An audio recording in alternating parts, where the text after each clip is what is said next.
തലശ്ശേരിയിൽ ബിരിയാണിക്ക് ഫേമസ് ആയ ഈ റെസ്റ്റോറൻറ്റിൽ ഊണും കൂടി കിട്ടുമെന്ന് അറിഞ്ഞപ്പോൾ അതൊന്ന് ടേസ്റ്റ് ചെയ്യേണ്ടിയിട്ട് വന്നതാണ് നമ്മളിവിടെ എപ്പം വന്നാലും പുറത്തൊരു നീണ്ട ക്യൂ കൂടി നമുക്ക് കാണാൻ സാധിക്കും. പക്ഷെ ഇന്ന് നമ്മളത് കണ്ടില്ല. അതിന്റെ കാരണം അന്വേഷിച്ചപ്പോൾ അവർ പറഞ്ഞു ഞങ്ങൾ മുകളിൽ കൂടി ഡൈനിങ്ങിന് സ്പേസ് ആക്കിയിട്ടുണ്ടെന്ന്. ഫുള്ളി സെൻട്രലൈസ്ഡ് AC ആക്കിയിട്ട് ഇവരിവിടെ എല്ലാ വിധത്തിലുള്ള ഫുഡും സെർവ് ചെയ്യുന്നുണ്ട്. നമുക്ക് പെട്ടെന്ന് ഫുഡ് കിട്ടാൻ വേണ്ടിയിട്ട് നമ്മൾ താഴത്ത് തന്നെയാണ് ഇരുന്നത്. പ്ലേറ്റും ചൂടുകളൊക്കെ ഇവർ ടേബിളിൽ സെറ്റാക്കി വെച്ചിട്ടുണ്ട്. കുറച്ച് വൈകിയെങ്കിലും ഊണിന്റെ എല്ലാ സാധനങ്ങളും നമുക്ക് സെപ്പറേറ്റ് ആയിട്ട് ടേബിളിൽ എത്തിച്ചു തന്നിട്ടുണ്ട്. ഒരു പ്ലേറ്റിൽ അവിയലും കോവക്കോറവും അച്ചാറും ഉണ്ട്. പിന്നെ സെപ്പറേറ്റ് ആയിട്ട് മീൻകറിയും പായസവും അതുപോലെ തന്നെ പരിപ്പ് കറിയും ഉണ്ട്.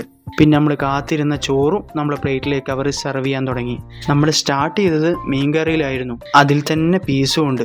അത് ആവോലിയാണെന്നാണ് എൻ്റെ ഒരു നിഗമനം. പിന്നെ ഒരു സൈഡിൽ നമ്മൾ പരിപ്പ് കറിയും കൂടി ഒന്ന് ഒഴിച്ച് രണ്ടും കൂട്ടി കുഴച്ചൊന്ന് തിന്നു നോക്കി. നല്ല ടേസ്റ്റ് ഉണ്ടായിരുന്നു. പിന്നെ അവിയലായാലും അതുപോലെ തന്നെ കോവക്ക വറവായാലും അച്ചാറായാലും ഒക്കെ അടിപൊളിയായിരുന്നു. നമ്മൾ വരാൻ കുറച്ച് താമസിച്ചുകൊണ്ട് നമുക്ക് പൊരിച്ച മീനൊന്നും കിട്ടിയിട്ടില്ല. ഇവിടെ ഏതാണ്ട് ഒരു 12:30 തുടങ്ങിയിട്ട് 2:15 ഊണൊക്കെ സ്റ്റോപ്പ് ചെയ്യും. അതിന് മുമ്പിട്ട് വന്നാൽ മാത്രമേ നമുക്കിത് കിട്ടുള്ളൂ. അതിന്റെ കാരണം വേറൊന്നുമല്ല, ഇവിടെ വരുന്ന 90% ആൾക്കാർ ഇവരെ സ്പെഷ്യൽ തലശ്ശേരി ബിരിയാണി കഴിക്കേണ്ടിയിട്ടാണ് വരുന്നത്. ഊണിന് ശേഷം ഇവരൊരു പായസം കൂടി തരുന്നുണ്ട്. അതും അടിപൊളിയാണ്.